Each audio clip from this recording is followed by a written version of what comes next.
అందరూ బాగుండాలి, అందులో మనం ఉండాలి. Welcome to my channel Shri channel తరపున అందరికీ నమస్కారం అండి. అందరూ ఎలా ఉన్నారు? చాలా చాలా బాగున్నారు అనుకుంటున్నాను. ఈ వీడియో అయితే కనుమ రోజుది. ఎలా అచ్చిచి ఎంత కసిగా కొరుకుతుంది ఇది. అయ్యో అయ్యో అది మనిషి, అది మనిషి ఎందుకు కొరికే? అయ్యో బాబోయ్, ఏంటది? ఎందుకు కొరుకుతున్నావు? బండి వెళ్ళిపోతుంది. తొంగి మరి చూసేస్తుంది ఏంటోనని.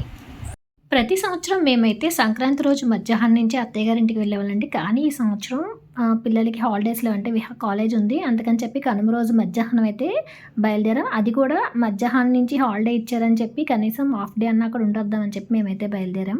భీమవరం నుంచి మా అత్తయ్య గారు ఊరైతే కామెడీ ఉంటుంది. ఆ మధ్యలో చాలా బర్రెలు ఉంటాయి అన్నమాట. పెద్ద మేరం నుంచి స్టార్ట్ చేస్తే సీసలి అంతా మొత్తం అంతా కూడా బర్రెలేనండి.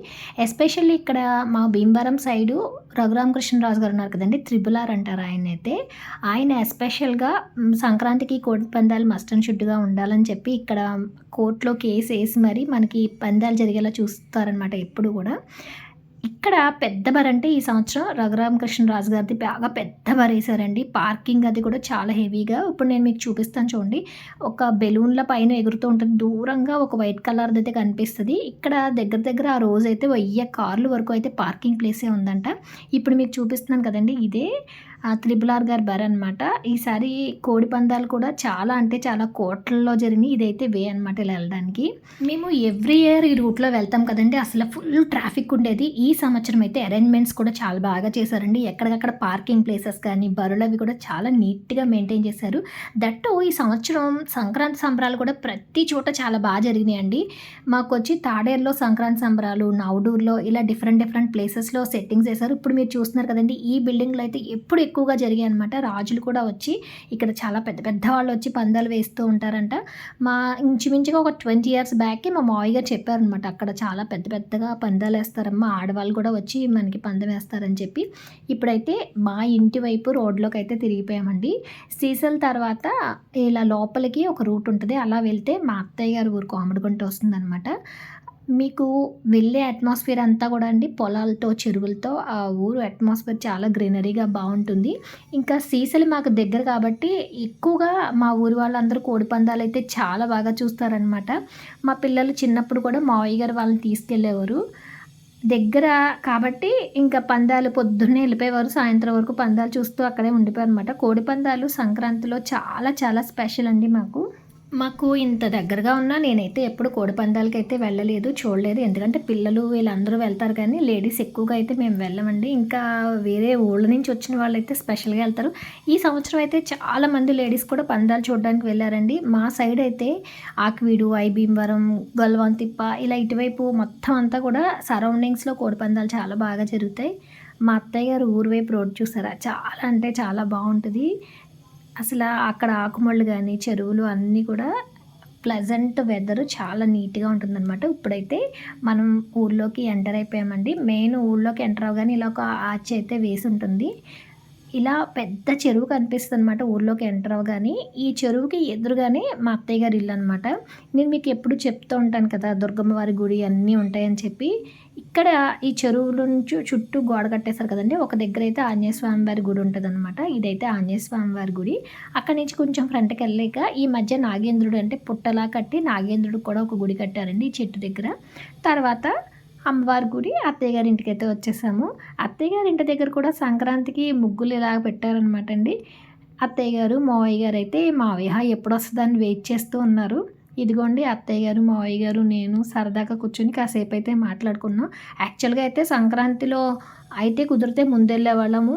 2 days వెళ్ళిన తర్వాత భోగి రోజు మళ్ళీ అమ్మ ఇంటికి వచ్చి సంక్రాంతి మధ్యాహ్నం నుంచి వచ్చేసేవాళ్ళం. కానీ ఈ ఇయర్ అయితే విహాకి అసలు హాలిడేస్ లేవు, అందుకని చెప్పి అయితే ఈ ఇయర్ వెళ్ళడం కుదరలేదు. మేము వెళ్ళేసరికి మా కుయిలీ పాప కూడా వచ్చేసింది. విహా అయితే వెళ్ళగానే కుయిలీని ఎత్తుకుని అటు ఇటు తిరిగింది. అది అందరి దగ్గరికి అలవాటు లేదండి.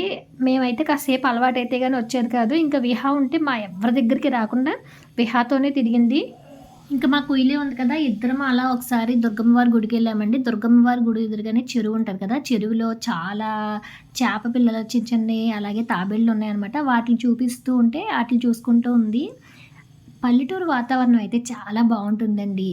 ఎదురుగా అమ్మవారి గుడి, ఆ చెరువు, ఆ వాతావరణం అంతా చాలా చాలా ప్లెజెంట్‌గా ఉంటదనమాట. సరదాగా అక్కడైతే కాసేపు కూర్చున్న తర్వాత మళ్ళీ మేమైతే టెంపుల్ లోపలికెళ్ళామండి. శ్రీకర్ అయితే తనకి హాలిడేస్ ఇచ్చారనమాట. సాటర్డే ఇచ్చారు.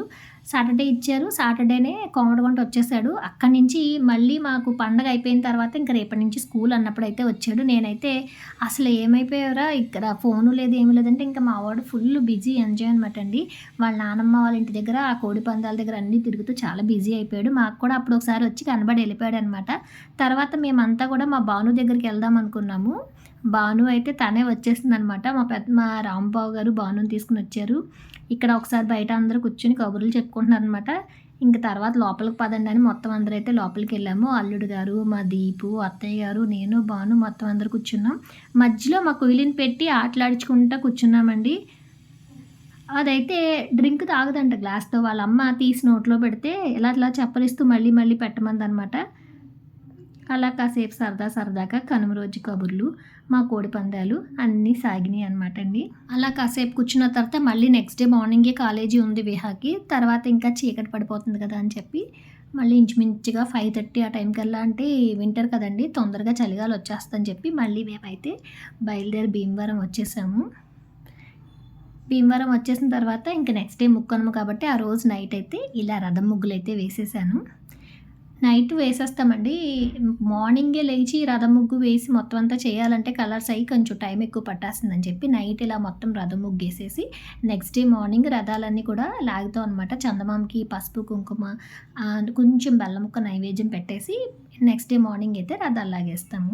ఈ వీడియో మీకు ఎలా అనిపించిందో తప్పకుండా కామెంట్ చేయండి. వీడియోని లైక్ చేయడం మర్చిపోవద్దు. ఇప్పటివరకు సబ్స్క్రైబ్ చేసుకోకపోతే సబ్స్క్రైబ్ చేసుకోండి. వీడియోని స్కిప్ చేయకుండా ఎండ్ వరకు చూడండి. మా రథం ముగ్గు ఎలా ఉందో కూడా కామెంట్ చేయండి. ఇవన్నీ కూడా నేను ఒక్కదాన్నే వేసి కలర్స్ వేసుకున్నాను. Thank you for watching. Bye bye.